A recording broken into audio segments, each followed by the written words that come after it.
Siapa yang percaya Tuhan hadir di tengah-tengah kita? Lambaikan tangan saudara. Siapa yang yakin malam ini kita akan diberkati? Dua tangannya tinggi-tinggi, tepuk tangannya yang paling meriah buat Tuhan kita. Amin. Ya, dan mulai minggu ini adalah minggu pertama dari bulan Oktober. Kita akan masuk di dalam satu seri khotbah yang baru, yang judulnya adalah End Time Apostolic Movement atau kegerakan apostolik akhir zaman. Saya yakin Anda yang kemarin ikut UC, Unlimited Conference, saudara ikut di dalam perayaan ulang tahun gereja kita bulan lalu, saudara sudah mulai mendengar tentang Apostolic Movement. Ya, dan sepanjang bulan ini kita akan masuk lebih dalam lagi. Karena setiap rema dari Tuhan itu perlu kita perdalam, masuk di dalam kedalaman yang lebih lagi. Sampai kalau kayak kita menggali tanah, di titik tertentu airnya muncul. Kalau Anda gali firman, gali rema, di titik tertentu kuasanya muncul. Saya percaya kuasa Allah akan bekerja, mujizat terjadi, terobosan Tuhan nyatakan di tengah-tengah kita. Amin. Nah, saudaraku, kalau Anda ada di gereja kita sudah cukup lama, Anda akan mengerti bahwa cara kerja Tuhan di gereja kita itu selalu ada yang namanya gelombang demi gelombang kegerakan. Dari tahun ke tahun ada lagi gelombang kegerakan. Ada lagi gelombang kegerakan. Dimulai dari rema. Remanya dibukakan, remanya kita tangkap, maka kita bisa masuk dalam gelombang kegerakan Tuhan. Rema yang baru Tuhan bukakan lagi, kita tangkap, kita masuk di dalam gelombang kegerakan. Karena itu rema penting sekali. Kalau Anda masih ingat ya, di zaman itu Tuhan pernah pertama kali bawa gereja kita masuk di dalam gelombang kegerakan kelompok sel. Ketika Pak Obaja pergi ke Korea, belajar di sana, dan dapat peremaan tentang kelompok sel. Begitu dibukakan, disingkapkan, kita bisa menangkap itu. Gereja kita mengalami gelombang kegerakan kelompok sel yang luar biasa. Tapi ternyata nggak berhenti sampai di situ, karena rema itu punya level-levelnya, kedalamannya. Pak Obaja pergi lagi ke Singapura dan kemudian belajar kegerakan kelompok sel di sana. Pulang ke Indonesia, gelombang kegerakan di gereja kita lebih besar lagi, kelompok sel terjadi. Dan kalau Anda juga nggak lupa, ya Anda yang sudah cukup lama di gereja kita, Anda akan mengingat sekian tahun yang lalu Pak Obaja pergi ke Bogota, Kolombia, belajar tentang satu lagi kegerakan kelompok sel. Namanya apa? Prinsip 12. Dan ketika Pak Obaja pulang, membagikan peremaan ini, kita tangkap bersama-sama, kita ngalami gelombang kegerakan Tuhan yang lebih dahsyat lagi. Dan saking dahsyatnya sampai banyak orang dari berbagai negara di seluruh dunia. Bahkan tercatat sudah ada dari 5 benua di seluruh dunia datang setiap tahun di gereja kita untuk juga belajar, menerima impartasi, dan mereka pun pulang ke negara mereka. Mereka mengalami gelombang kegerakan yang besar. Sebelum itu saudaraku, kalau orang luar negeri datang ke Indonesia, selalu yang mengajar, selalu yang mengimpartasikan, selalu yang berkhotbah. Tetapi baru pertama kalinya pada waktu itu, pada zaman itu, orang luar negeri ratusan setiap tahun datang justru menangkap api kegerakan dari Indonesia jadi berkat bagi bangsa-bangsa. Amin. Itu yang terjadi ketika gelombang kegerakan terjadi. Tuhan bawa kita masuk di dalam gelombang kegerakan Pondok Daud. Ya, dan itu pun gak cuma sekali. Jadi gelombang kegerakan Pondok Daud itu ada timingnya, ada momen-momennya. Lebih dalam, lebih besar, lebih dalam, lebih besar. Terus kemudian sekitar 2 tahun yang lalu, Tuhan bawa gereja kita masuk di dalam gelombang yang baru kegerakan, yang namanya adalah prophetic movement. Atau kegerakan profetik. Itu sebabnya selama 2 tahun ini, setiap kali Anda datang ibadah mendengarkan firman Tuhan di gereja kita, Anda kerap sekali mendengar istilah profetik. Doa profetik. deklarasi profetik, menaburkan benih profetik, bergerak secara profetik. Pokoknya semuanya profetik. Kenapa? Karena Tuhan bawa kita ngalami masuk di dalam gelombang kegerakan profetik. Dan kemudian kita semua dikagetkan bagaimana banjir mujizat terjadi. Mujizat-mujizat yang tidak masuk akal. Mujizat seperti mimpi. Mujizat yang memecahkan rekor. Itu terjadi dan setiap minggu kita dengerin itu. Kita hanya bisa terheran-heran. Memang dahsyat Tuhan kita. Memang Dia Allah yang hidup. Dia sanggup mendengar doa dan menjawab doa-doa kita. Saat ini giliran Anda yang dijawab doanya. Dan giliran Anda yang bersaksi. Amin, haleluya. Itu gelombang kegerakan dari Tuhan. Jadi gelombang demi gelombang itu selalu Tuhan kerjakan. Dan yang saya percaya dengan segenap hati saya, mulai ulang tahun gereja kita tahun ini, mulai UC tahun ini, saudaraku, Tuhan bawa gereja kita masuk di dalam satu lagi gelombang kegerakan yang lebih besar lagi. Yang kita sebut dengan apostolic movement. Atau kegerakan apostolik. Nah, pertanyaannya, are you ready? Apakah saudara siap? Tuhan bawa saudara masuk di dalam gelombang kegerakan apostolik. Yang siap boleh lambaikan tangan saudara. Haleluya. Kita baca dulu di dalam Efesus 2 ayat 19 sampai 20. Ditulis begini. Demikianlah kamu bukan lagi orang asing dan pendatang, melainkan kawan sewarga dari orang-orang kudus dan anggota-anggota keluarga Allah. Ini ayat sangat familiar karena ini ayat sering dinyanyikan di gereja kita. Buat saudara yang baru pertama kali hadir, ya, kita nyanyikan lagu ini. Kamu bukan lagi orang asing, bukan lagi pendatang, tapi kawan sewarga orang-orang kudus, anggota-anggota keluarga Allah. Ini bicara tentang keluarga Allah. Ini bicara tentang gereja. Nah, pertanyaannya, gereja seperti apa yang dibangun oleh Tuhan? Keluarga Allah seperti apa yang Tuhan tuh mau bangun? Kita baca ayat yang ke-20. Yang dibangun di atas dasar siapa? Para rasul dan siapa? Para nabi, dengan Kristus Yesus sebagai batu penjuru.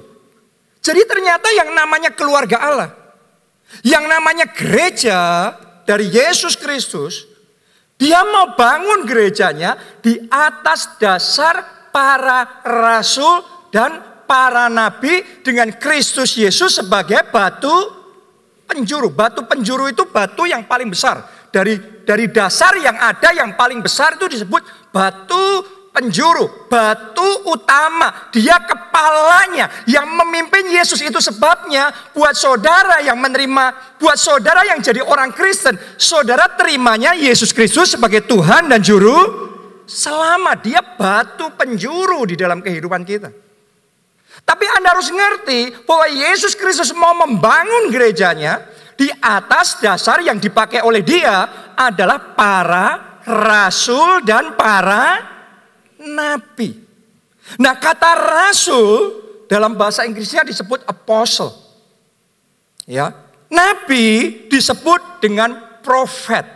Makanya kalau saudara tadi kenal, ya, familiar ya, prophetic, kegerakan kenabian, kegerakan profetik. Artinya sejak 2 tahun yang lalu Tuhan sedang menanamkan satu dasar yang sangat penting di gereja kita, yaitu dasar kenabian, para nabi tadi.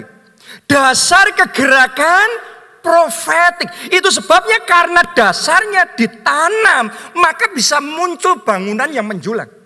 Begitu dasar satu rumah diletakkan, dia siap untuk dibangun. Sebelum dasarnya diletakkan, kalau dibangun bahaya, bisa cepat kolaps. Benar? Jadi ketika dasarnya ready, maka bangunannya siap menjulang. Itu sebabnya tidak heran selama 2 tahun ini kesaksian demi kesaksian, mujizat demi mujizat Tuhan kerjakan di tengah-tengah kita. Karena ada dasar kenabian, dasar profetik. Profetik tadi dari kata profet. Profet itu nabi yang dibangun. Nah itu yang Tuhan kerjakan di gereja kita selama 2 tahun ini. Tapi saya punya berita baik buat saudara. Ternyata Tuhan belum selesai bekerja di gereja kita. Tuhan masih terus melanjutkan karyanya. Dan babak berikutnya kegerakan sedang dimulai. Amin. Kegerakan yang berikutnya yang Tuhan mau kerjakan adalah apostolik. Karena dicatat tadi yang namanya keluarga Allah atau gereja Tuhan itu dibangun atas dasar para rasul dan para nabi. Profetiknya Tuhan sudah kerjakan dari 2 tahun yang lalu. Mulai saat ini kegerakan apostoliknya yang Tuhan mau mulai di tengah-tengah kita. Itu sebabnya penting untuk kita bisa mengerti dan menangkap kegerakan apostolik ini. Mungkin Anda bertanya, apostolik itu gimana sih maksudnya? Sesederhana begini, apostolik itu berasal dari kata apostolos. Apostolos itu saudaraku artinya adalah rasul. Artinya adalah orang yang diutus. Orang yang jadi duta besar, jadi utusan untuk satu tugas misi tertentu. Artinya kegerakan apostolik adalah kegerakan pengutusan. Saya berdoa sementara rema apostolik ini dibagikan, semuanya bisa menangkap bahwa sebagai anak-anak Tuhan, Anda diutus oleh Tuhan. Tuhan punya tugas pengutusan bagi saudara. Tuhan punya tugas misi bagi saudara dan saya. Misinya apa? Misi kerajaan Allah. Misi kerajaan Allah apa? Lukas 19 ayat 10 dicatat, sebab anak manusia datang untuk apa? Mencari dan menyelamatkan yang hilang. Salah satu tugas panggilan apostolik yang penting adalah kita diutus untuk mencari dan menyelamatkan yang hilang. Bukan itu saja. Matius 28 ayatnya yang ke-18 sampai 20. Itu berisi amanat agung Yesus Kristus. Pergilah, jadikanlah semua bangsa muridku. Berarti kegerakan apostolik bukan cuma mencari dan menyelamatkan yang terhilang. Tapi termasuk kegerakan memuridkan. Karena ditulis pergilah, jadikanlah semua bangsa muridku. Dan mereka juga harus dibaptis. Bukan cuma itu, jiwa-jiwa itu harus diajar. Benar? Jadi ini adalah kegerakan yang lengkap. Bukan cuma kegerakan menyelamatkan saja. Tapi juga kegerakan menggabungkan. Kegerakan memuridkan jiwa-jiwa. Kegerakan mengutus jiwa-jiwa. Di gereja kita kenal dengan yang namanya 4M. Ini adalah DNA apostolik. Dan saya berdoa mulai hari ini DNA apostolik ini diimpartasikan dalam hidup kita. Diimpartasikan dalam hidup kita. Diimpartasikan dalam hidup kita. Amin. Kenapa? Karena Tuhan sedang menanam dasar yang baru. Kalau tadi dasar kenabian, sekarang dasar kerasulan. Yaitu apostolic movement. Kegerakan apostolik.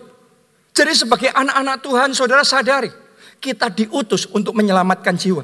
Kita diutus untuk memuridkan jiwa-jiwa. Kita diutus untuk mencari dan menyelamatkan yang terhilang. Kita diutus untuk memperluas kerajaan Allah. Mulai hari ini, terima DNA apostolik itu di dalam spirit saudara.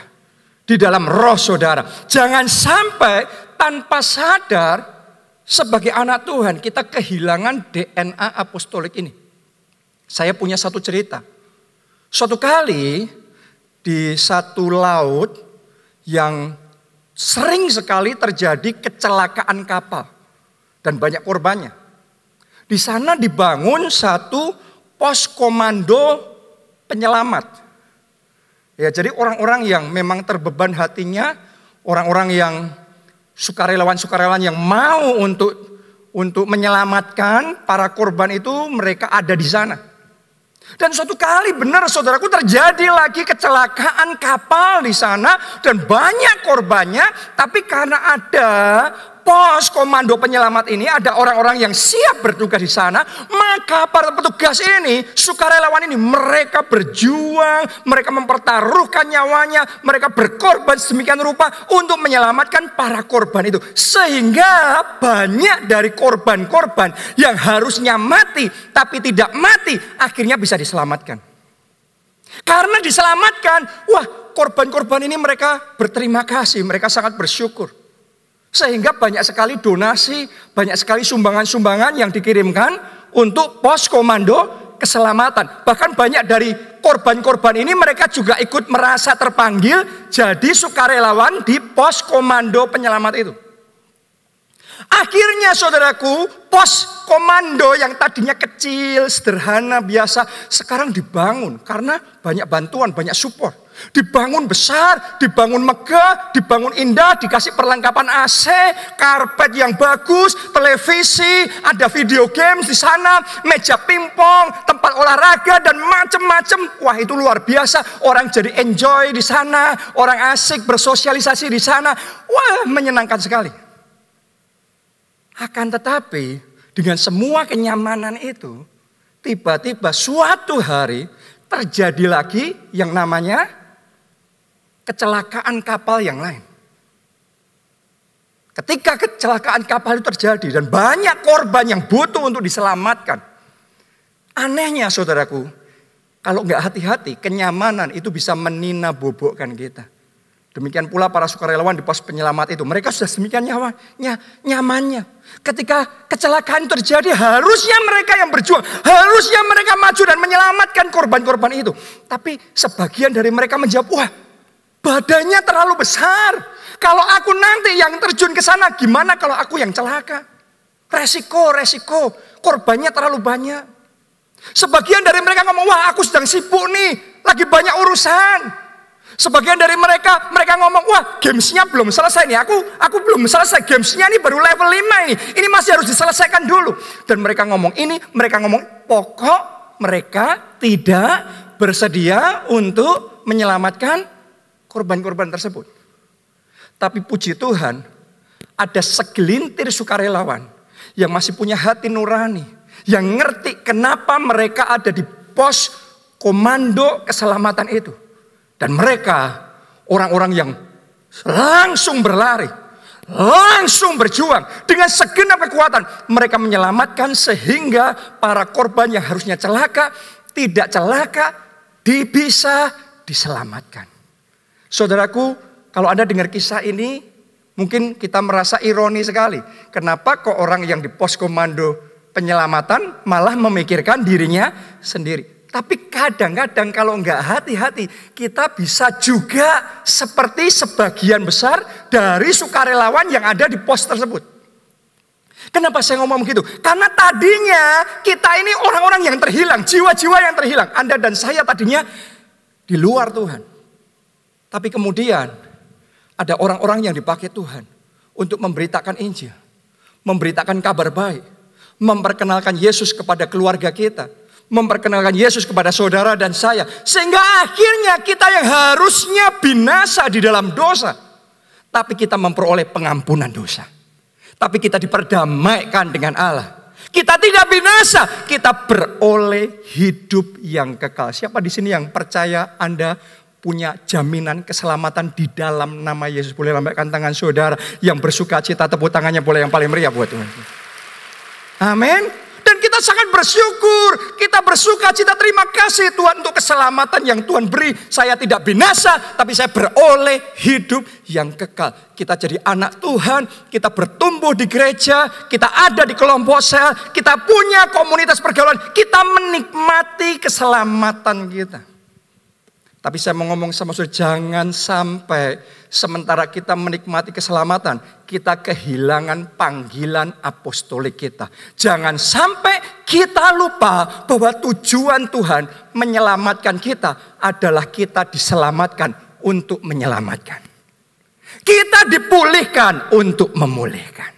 Kita diberkati supaya kita jadi saluran berkat. Doa saya mulai hari ini panggilan itu dibangkitkan, diingatkan, dikobarkan kembali dalam hidup saudara. Sehingga Anda jadi orang-orang yang terdepan, yang menggenapi panggilan Tuhan di dalam kehidupan saudara.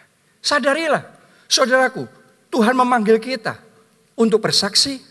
Tuhan memanggil saudara dan saya untuk jadi berkat. Tuhan memanggil kita untuk menyelamatkan jiwa-jiwa yang terhilang. Untuk memberitakan Injil. Untuk memuridkan mereka. Untuk menggembalakan domba-dombanya Tuhan. Tuhan memanggil saudara dan saya untuk memperluas kerajaan Allah. Oke. Nah, mari kita lihat gambaran seperti apa gereja mula-mula. Kita baca Kisah Para Rasul 5. Ayatnya yang ke-12 sampai ayat yang ke-16. Nanti Anda akan ngerti DNA jemaat mula-mula. Saya bacakan ya, supaya kita semua bisa menangkap. Ditulis begini, dan oleh rasul-rasul diadakan banyak apa? Tanda dan mujizat. Sampai di situ dulu pembacaan kita. Di zaman gereja mula-mula ada banyak tanda dan mujizat. Sama seperti di gereja kita. Sementara Tuhan bawa kita membangun gereja kita dengan dasar para nabi, dasar profetiknya dibangun, ternyata yang terjadi sama. Di zaman itu banyak mujizatnya, banyak tanda ajaibnya. Di gereja kita mengalami banjir mujizat. Dan saya percaya yang 2 tahun kemarin terjadi belum apa-apa. Ini tidak akan berhenti, akan terus berlangsung, bahkan lebih dahsyat lagi. Tadinya cuma banjir mujizat, tapi tolong Anda siap-siap. Khotbah minggu lalu Anda ingat, ya sekarang Tuhan sedang bersiap-siap mengirimkan tsunami mujizat yang lebih besar, lebih dahsyat, lebih luar biasa. Jadi kalau saudara ada di tempat ini, ada sakit penyakit di dalam tubuh saudara, saat ini aku deklarasikan dalam nama Yesus, kesembuhan terjadi. Kesembuhan terjadi. Anda yang sedang dalam pergumulan, dalam pekerjaan, dalam keuangan, saya deklarasikan di dalam nama Yesus, mujizat yang tidak masuk akal secara finansial terjadi. Terima itu dengan iman. Tepuk tangannya pula yang paling meriah buat Tuhan kita. Pemulihan keluarga terjadi. Amin. Jawaban doa dinyatakan dalam hidup saudara. Seperti yang terjadi di gereja mula-mula, banyak tanda dan mujizat. Jadi gereja mula-mula sendiri gereja yang profetik. Tapi bukan cuma profetik. Tujuan Tuhan mengerjakan semua mujizat tanda ajaib itu ternyata ada maksudnya, ada tujuannya. Mari kita baca ayat ke-14. Saya langsung kasih highlightnya ya. Gambaran pentingnya aja buat saudara. Kalau Anda mau nanti Anda boleh baca di rumah. Tapi supaya bisa saudara menangkap gambaran secara keseluruhan. Saya bacakan garis besarnya. Ayat 14 lihat. Dan makin lama, apa yang terjadi? Makin bertambahlah jumlah orang yang apa? Percaya kepada Tuhan. Jadi makin banyak jiwa-jiwa yang diselamatkan. Ternyata makin banyak jiwa-jiwa yang mendengar tentang Injil. Tentang kabar baik. Makin banyak orang-orang di zaman itu yang mendengar bahwa di dalam Yesus ada pengampunan dosa, di dalam Yesus ada keselamatan, di dalam Yesus ada jalan keluar, di dalam Yesus ada pengharapan. Dan karena itu makin banyaklah, makin hari makin bertambah banyaklah mereka. Kenapa? Karena gereja mula-mula, jemaat pada zaman itu, jemaat yang apostolik. Jemaat yang DNA-nya apostolik. Jemaat yang bersaksi. Jemaat yang memberitakan Injil. Jemaat yang menjadi berkat. Jemaat yang ngerti dia diselamatkan untuk menyelamatkan. Karena itu ada kegerakan yang besar terjadi. Saya berdoa sekali lagi di dalam nama Yesus. DNA apostolik seperti yang ada di jemaat mula-mula mulai hari ini ditanamkan di gereja kita. Kalau di jemaat mula-mula ada DNA profetik, di gereja kita ada DNA profetik. Di jemaat mula-mula ada DNA apostolik. Saya deklarasikan mulai saat ini juga DNA apostolik ditanam Tuhan di gereja kita dan di dalam hati setiap pribadi yang ada di tempat ini. Dan mulai saat ini aku deklarasikan saudara akan dipakai menyelamatkan jiwa-jiwa. Keluarga saudara akan dipertobatkan. Teman-teman dan orang-orang di sekeliling saudara akan diselamatkan. Bahkan orang-orang yang paling sukar bertobat, paling tidak mungkin mau terima Yesus, paling menentang keras Anda dibaptis, mereka yang terlebih dahulu dijamak oleh Roh Kudus dan dengan cara yang ajaib mereka diselamatkan. Justru pada zaman ini kota ini mengalami lawatan Tuhan. Justru pada masa pandemi ini bangsa ini dilawat dengan api kegerakan Tuhan yang dahsyat dan luar biasa. Tepuk tangannya boleh yang paling meriah buat Tuhan kita. Jangan izinkan pandemi menghentikan kegerakan saudara. Jangan izinkan resesi, krisis menghentikan saudara. Saya mau ngomong sama saudara. Kalau saudara berjalan sama Tuhan, tidak ada apapun yang terjadi termasuk aniaya bisa menghentikan saudara. Itu yang dialami jemaat mula-mula. Mereka terancam aniaya, mereka terancam dibunuh, tapi mereka tidak pernah berhenti bergerak. Mereka terus bersaksi, mereka terus memberitakan Injil, mereka terus menyelamatkan jiwa-jiwa. Mereka ngerti panggilan apostolik itu tertanam dalam spirit mereka, di dalam roh mereka. Saya sangat terinspirasi dengan kesaksian satu gereja yang ada di Nigeria, yang digembalakan oleh Pastor David Oyedepo. Saudaraku, di Nigeria ngalami juga seperti di Indonesia. Karena ada pandemi COVID-19 ini, di sana di lockdown. Ya, sehingga berbulan-bulan gereja itu tidak bisa ibadah offline seperti kita sekarang ini. Dan itu satu tantangan tersendiri. Itu satu pergumulan tersendiri. Tapi yang luar biasa, mereka lebih dulu nangkep rema apostolik ini. Mereka sudah terbakar sedemikian rupa dengan api kegerakan apostolik ini. Itu sebabnya mau resesi, mau krisis, mau pandemi, mau COVID-19 tidak bisa menghentikan mereka. Di lockdown tapi mereka terus bergerak. Itu orang Kristen dihambat tetap merambat. Itu jemaat mula-mula dihambat terus merambat. Dan itu jemaat keluarga Allah dihambat pun tetap bergerak, tetap mengalami pelipat gandaan, tetap terus mengalami gelombang kegerakan yang besar. Saudaraku tahu nggak apa yang terjadi? Saya sampai terheran-heran. Di lockdown seharusnya kan mundur. Di lockdown seharusnya kan berkurang. Tapi yang terjadi, begitu lockdownnya dibuka, tahun ini saja, dalam 1 tahun, belum 1 tahun. Dari bulan Januari 2020 sampai bulan September 2020. Sudah tahu nggak? Mereka sudah berhasil buka lebih dari 5.000 gereja baru. Itu api apostolik. Itu yang dimiliki oleh gereja mula-mula. Karena itu mereka dianiaya di Yerusalem. Mereka tercerai-berai di berbagai kota. Tapi di berbagai kota satu persatu dipertobatkan dan diselamatkan. Saya berdoa jemaat keluarga Allah nangkap api apostolik ini. Sehingga pandemi tidak menghentikan saudara untuk bersaksi. Pandemi tidak menghentikan saudara melayani Tuhan. Apapun terjadi, sekali Yesus, tetap Yesus, selamanya Yesus dalam hidup kita. Tepuk tangannya yang meriah buat Tuhan kita. Mulai hari ini, pandemi sekalipun kita tetap bersaksi. Kita tetap menyelamatkan jiwa. Kegerakan kelompok sel semakin dahsyat. Pelipat gandanya semakin luar biasa. Anda akan melihat tahun ini Indonesia ngalamin Yesaya 60 tergenapi, kemuliaan Tuhan dinyatakan.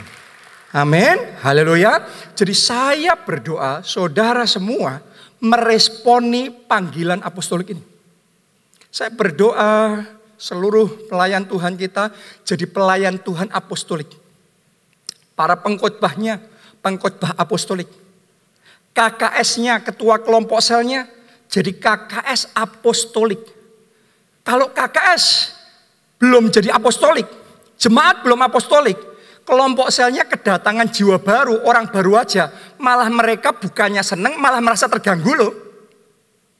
Kenapa? Karena sedemikian nyamannya sudah sama kelompok selnya. Nggak ada lagi dorongan, nggak ada lagi gerakan untuk bersaksi menyelamatkan jiwa. Bahkan kalau dikirim jiwa pun malah merasa terganggu. Saudara harus ngerti, ada jemaat, ada anggota kelompok sel, kalau belum menangkap DNA apostolik ini, kita malah terbalik-balik jadinya. Karena itu mulai saat ini saya berdoa, impartasi pengurapan apostolik diberikan dalam hidup saudara. Diberikan dalam kelompok sel saudara. Amin. Saya berdoa kalau ada guru kids di sini, jadi guru kids yang apostolik. Saya berdoa WL-nya, singernya, pelayan present worship-nya jadi tim present worship yang apostolik. Amin. Dan setiap jemaat di tempat ini jadi jemaat yang apostolik. Amin. Kita baca 1 Korintus 1 ayat yang pertama. Mari kita lihat seperti apa urapan apostolik itu di dalam hidup Rasul Paulus. Saya bacakan dari Paulus. Saudara harus ngerti, sementara Anda baca ayat ini, setiap kali Rasul Paulus menulis surat untuk jemaat gereja mula-mula di berbagai kota, ini adalah ciri khasnya dia. Selalu suratnya dimulai dari gini. Dari siapa? Paulus yang oleh apa? Kehendak Allah. Semuanya katakan kehendak Allah. Lebih mantap, lebih keras katakan kehendak Allah. Oleh kehendak Allah dipanggil menjadi rasul. Rasul Paulus ngomong, aku ini oleh kehendak Allah dipanggil jadi rasul. Dipanggil bersaksi, dipanggil memberitakan Injil, dipanggil untuk menyelamatkan jiwa-jiwa. Dan semuanya itu aku lakukan oleh kehendak Allah. Kehendak Allah itu perintah Allah. Amanat Allah. Mandat Allah. Jadi ini kehendak Allah. Sebagian orang Kristen ketika mendengar firman Tuhan tentang menyelamatkan jiwa, kita berkata, tapi saya belum tergerak tuh hati saya. Saya belum punya beban untuk menjangkau jiwa-jiwa. Seolah-olah itu pilihan kita, keinginan kita, kerelaan hati kita. Tapi hari ini saya mau bukakan kebenaran firman Tuhan yang namanya menyelamatkan jiwa, yang namanya memberitakan Injil. Itu bukan kehendak manusia, tapi kehendak Allah. Doa saya jemaat di tempat ini, jemaat yang berjalan mengikuti kehendak Allah. Jemaat yang taat pada mandat dari Tuhan, pada amanat agung Yesus Kristus. Jadi bukan kita rela apa gak rela, kita sudah mood apa belum, kita mau tergerak apa tidak. No. Rasul Paulus yang ngomong, aku jadi rasul, aku bersaksi, aku memberitakan Injil oleh kehendak Allah. Saya berdoa, disingkapkan mata rohani saudara.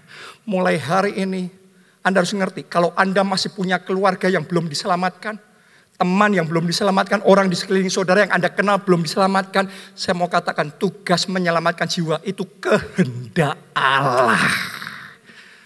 Haleluya. Haleluya. Dia ngomong dari Paulus yang oleh kehendak Allah dipanggil menjadi rasul, dipanggil untuk bersaksi, dipanggil untuk menyelamatkan jiwa. Anda dipanggil untuk jadi berkat. Saudara dan saya dipanggil, Yesus ngomong, untuk kita jadi terang dunia. Katakan amin saudara. Dipanggil untuk jadi garam dunia. Katakan amin. Kenapa Tuhan mau kita jadi terang dunia? Karena banyak orang hidup di dalam kegelapan. Banyak orang hidup dalam kegelapan, di dalam dosa. Banyak orang hidup di dalam kegelapan, di dalam kesehatannya, dalam pekerjaannya, dalam keuangannya. Masa depannya gelap semuanya. Tapi Yesus ngomong sama saudara semua, kamu terang dunia. Kamu terang dunia. Kamu terang dunia. Saya berdoa, arise and shine. Bangkitlah menjadi teranglah. Para terang dunia di tempat mulai hari ini bangkit dan jadi terang di tengah kegelapan dunia. Beritakan kepada mereka, di dalam Yesus ada keselamatan. Di dalam Yesus ada jalan keluar. Di dalam Yesus ada mujizat. Di dalam Yesus ada pertolongan. Amin. Sudah tahu nggak kenapa kita disebut garam dunia? Yesus yang ngomong itu. Dan Yesus tidak bisa salah. Mungkin sudah merasa apa iya ya. Tapi saya yakinkan Yesus tidak mungkin salah. Dan Yesus menyebut saudara, engkau garam dunia. Kenapa? Karena di sekeliling kita banyak orang yang hatinya tawar. Banyak orang yang pengharapannya tawar. Banyak orang yang hidup di dalam kekecewaan. Banyak orang yang putus asa dengan hidupnya. Yang stres, depresi berat, yang sedang galau dalam situasi pandemi seperti ini. Gelisah di dalam hidupnya. Hari ini saya mau katakan, para garam dunia yang tempat ini, bangkitlah, garami orang-orang di sekeliling saudara dengan firman Tuhan, dengan kasih yang daripada Tuhan, dengan pengharapan yang daripada Tuhan, melalui hidup saudara yang lemah dikuatkan. Yang tawar hati dapat pengharapan yang baru. Yang sudah menyerah, mereka bangkit kembali di dalam iman. Yang mereka putus asa dengan hidupnya, mereka bangkit dan berjuang kembali. Karena saudara jadi garam dunia. Oh, saya berdoa mulai saat ini, garam dunia di tempat ini diaktifkan di dalam nama Yesus. Enggak pasif lagi, diaktifkan. DNA dari apostolik ini mengaktifkan saudara jadi terang dan garam dunia. Amin. Mari baca Kisah Para Rasul 26 ayat 15 sampai 19. Ini ayat terakhir. Saya minta pemain musik tim PW bisa maju. Ayat 16. Anda perhatikan ayat yang ke-16. Tetapi sekarang bangunlah dan berdirilah. Ini kisah ketika Tuhan Yesus menampakkan diri kepada Rasul Paulus. Yang waktu itu namanya masih Saulus, masih belum kenal Yesus, masih belum bertobat. Jadi Tuhan ngomong gini, aku menampakkan diri kepadamu untuk menetapkan engkau. Semuanya katakan menetapkan. Tuhan ngomong, aku menetapkan engkau menjadi apa? Pelayan dan apa? Saksi tentang segala sesuatu yang telah kau lihat daripadaku dan tentang apa yang kuperlihatkan kepadamu nanti. Anda baca terusnya ayat berikutnya. Tuhan menetapkan dia menjadi saksi. Memindahkan jiwa-jiwa dari kegelapan pada terang. Ditulisnya, aku menetapkan engkau. Saya mau ngomong sama saudara, memberitakan Injil itu ditetapkan sama Tuhan. Dan Anda harus ngerti bahwa Saulus orang yang paling gak cocok untuk ketetapan itu. Kalau ada di antara saudara yang merasa gak nyaman untuk memberitakan Injil, rasanya gak cocok deh, itu kan tugasnya pendeta. Bukan saya deh, saya mau ngomong sama saudara. Saulus orang yang paling tidak cocok. Kenapa? Karena dia orang yang paling menyangkal Yesus. Dia orang yang paling menentang kekristenan. Dia orang yang pergi dari satu tempat ke tempat lain untuk menangkap orang-orang Kristen, memasukkan ke penjara, menghukum mereka, menganiaya mereka. Tapi justru orang yang paling gak cocok, mereka lah yang ditetapkan oleh Tuhan jadi pelayan dan jadi saksi. Anda yang ada di tempat ini tidak kebetulan. Tuhan punya rencana hari ini, terimalah ketetapan dari Tuhan. Anda ditetapkan jadi pelayan, Anda ditetapkan jadi saksi Kristus. Haleluya, saya tahu Roh Kudus yang bekerja. Mungkin sebagian dari saudara Anda ngomong, Pak, saya sendiri punya banyak masalah. Kenapa saya harus jadi terang dunia, jadi garam dunia, ngurusin masalah orang, bantuin orang. Saya mau ngomong sama saudara, justru Anda punya masalah. Tuhan tidak salah. Tuhan tetapkan saudara membantu orang-orang yang ada dalam masalah. Amin. Mungkin saudara ngomong, tapi saya sendiri juga mengalami pergumulan yang mereka alami. Saya sendiri juga butuh berkat. Saya sendiri mengalami semua kesulitan itu. Saya mau ngomong sama saudara, Tuhan tidak bisa salah. Tuhan menetapkan saudara jadi berkat buat mereka. Tuhan menetapkan saudara untuk menjadi penyalur kasih Tuhan di dalam hidup mereka. Mungkin saudara berkata, tapi saya nggak mood untuk bersaksi, saya nggak mood untuk memberitakan Injil. Saudaraku, bukan masalah mood, nggak mood, rela, nggak rela, tergerak, nggak tergerak. Ini ketetapan dari Tuhan. Doa saya ketika saudara saat ini sudah tahu, karena tadinya belum tahu. Karena banyak orang Kristen berpikir pemberitaan Injil, bersaksi itu ya sesuai kerelaan saya. Tapi hari ini firman Tuhan membukakan sama saudara, Anda ditetapkan. Dan ketika Anda tahu Anda ditetapkan, saya berdoa Anda meresponi ketetapan dari Tuhan. Seperti Rasul Paulus, lihat ayat yang ke-19. Ayat 19, ini ayat terakhir. Sebab itu, ya Raja Agripa, kepada penglihatan yang dari sorga itu, kepada panggilan apostolik, panggilan kerasulan itu. Ini perkataan Rasul Paulus. Tidak pernah aku tidak taat. Dia taat sama panggilan itu. Dia taat sama mandat itu. Saya mau ngomong sama saudara, di ulang tahun gereja kita tahun ini, bulan lalu, Tuhan memberikan mandat yang baru. Mandat apostolik. Urapan apostolik. Panggilan apostolik. Saya berdoa engkau bisa ngomong yang sama terhadap seperti Rasul Paulus. Terhadap panggilan itu. Tidak pernah aku tidak taat. Mulai hari ini Tuhan. Pakai hidupku. Pakai tanganku. Pakai kakiku. Pakai mulutku. Pakai lidahku. Untuk bersaksi. Untuk jadi berkat.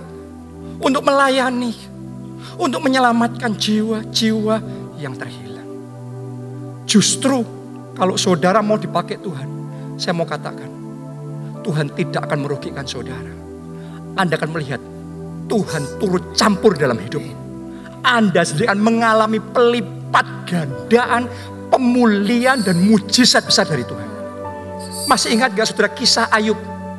Ayub waktu itu habis-habisan, hancur lebur, kehilangan keluarga, kehilangan pekerjaan, kehilangan keuangan, kehilangan kesehatan, sudah gak ada semuanya. Teman-temannya dia mengolok-olok dia, menghakimi, menuduh dia yang tidak-tidak. Akhirnya mereka kena masalah, akhirnya mereka hampir celaka. Ayub lagi susah, temannya menyusahkan, tambah menyusahkan dia, dan temannya hampir celaka sekarang. Sudah tahu gak? Yang Tuhan suruh Ayub lakukan apa? Tuhan suruh Ayub mendoakan mereka. Tuhan suruh Ayub dalam kondisi yang sangat tidak mungkin. Tuhan suruh Ayub menyelamatkan mereka. Mungkin kalau kita jadi Ayub kita akan ngomong sama Tuhan. Tuhan, kalau ada orang yang butuh diselamatkan dan didoakan tuh aku dulu. Tapi ternyata bukan itu kata Ayub. Ayub ngomong, aku mau Tuhan pakai untuk berdoa. Aku mau Tuhan pakai untuk menyelamatkan. Aku mau Tuhan pakai untuk melayani. Dan Alkitab mencatat Ayub berdoa, Ayub melayani mereka, Ayub menyelamatkan mereka. Sehingga teman-temannya selamat. Nggak jadi celaka, mereka nggak jadi binasa, mereka selamat.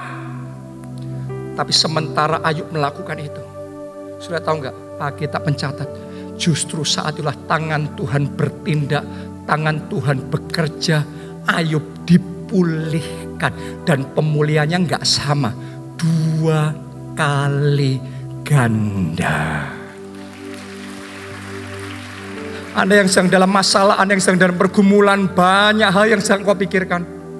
Saya mau ngomong sama saudara, Anda hari ini ngomong sama Tuhan, seperti Ayub mau dipakai oleh Tuhan, aku juga mau. Aku juga mau pakai aku Tuhan. Anda akan melihat Tuhan bertindak dalam hidup saudara. Pemulihan akan terjadi. Jalan akan Tuhan bukakan. Pintu-pintu akan Tuhan bukakan. Keajaibannya akan dinyatakan dalam hidup saudara. Siapa mau?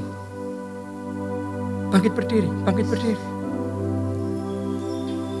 Menyenangkanmu,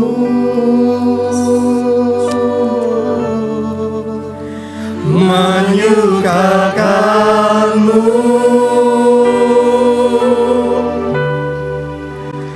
terbakar oleh api cintamu. Fokusnya sama Tuhan, senangkan Dia. Menyenangkanmu. Jangan fokus sama masalahmu sendiri. Jangan fokus sama kesulitanmu sendiri. Jangan ngomong gak cocok, aku gak cocok untuk panggilan itu. Semuanya, semuanya. Tuhan, aku mau menyenangkanmu. Angkat 2 tangan saudara, tinggi-tinggi. Angkat 2 tangan. Mari katakan bersama-sama, menyenangkan-Mu. Menyenangkan-Mu,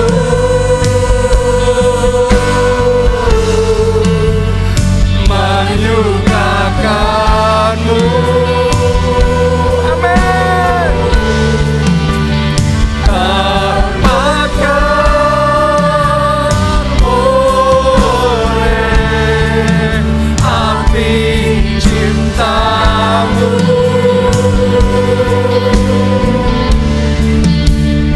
menyenangkan-Mu,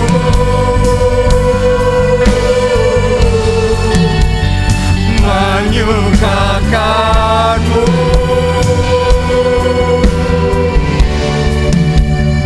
Oh Yesusku, bawaku dekat di hati-Mu. Ini perkataan Rasul Paulus kepada penglihatan yang dari surga itu. Tidak pernah aku tidak taat. Paulus ambil keputusan.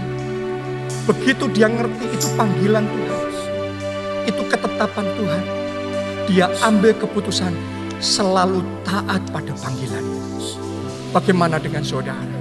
Siapa di sini yang mau ikut napak tilas komitmennya Rasul Paulus taat pada panggilan itu? Hari ini Anda sudah dibukakan panggilan apostolik, mandat apostolik, kegerakan apostolik. Siapa yang mau ngomong sama Tuhan, ini aku Tuhan, pakai aku Tuhan. Mari angkat dua tangan saudara, masing-masing berdoa. Basaro, basaro, basaro. Oh, pakai tangan ini, pakai kaki ini, pakai hidup ini, pakai lidah ini, pakai seluruh yang ada dalam hidupku terhadap penglihatan itu, terhadap panggilan itu. Mulai hari ini aku mau taat. Saudara katakan, aku mau taat. Aku mau taat Tuhan, aku mau taat.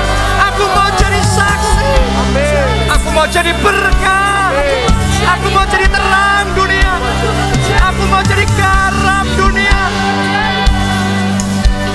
Garam yang sungguh-sungguh menggarami dan mengasinkan.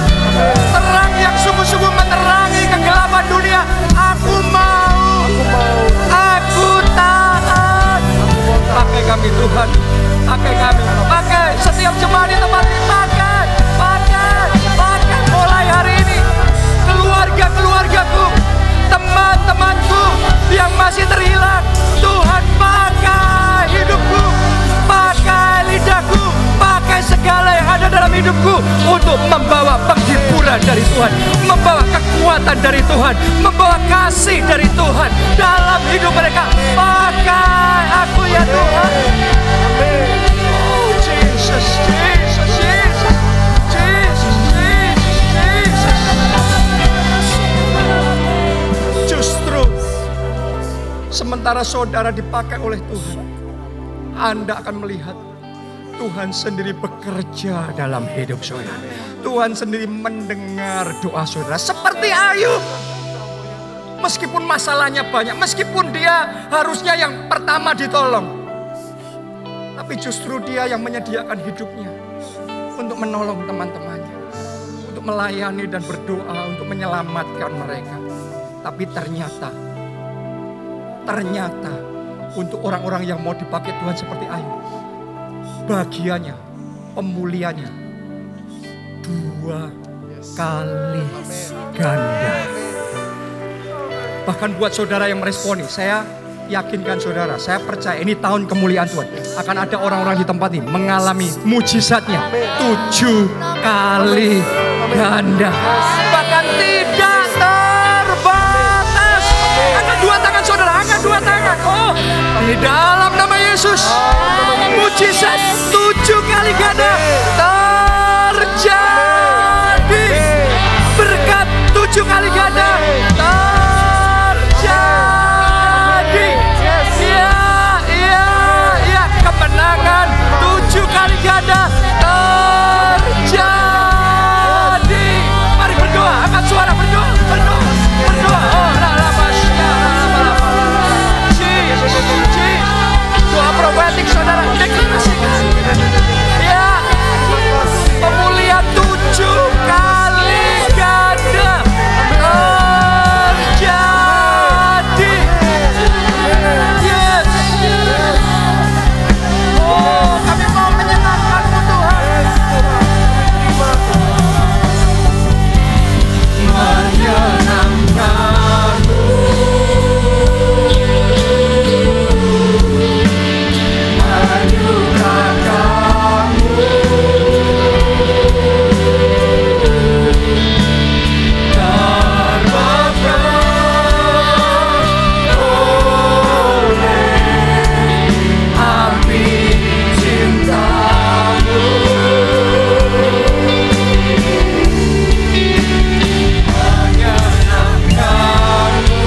saudara oleh Tuhan.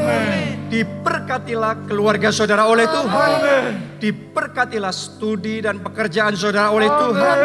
Diberkatilah kesehatan dan masa depan saudara oleh Tuhan. Dan diberkatilah pertumbuhan rohani serta pelayanan saudara oleh Tuhan. Dalam anugerah Allah Bapa, cinta kasih Yesus Kristus, persekutuan dengan Roh Kudus sekarang sampai selama-lamanya. Mari bersama kita katakan amin. Silakan.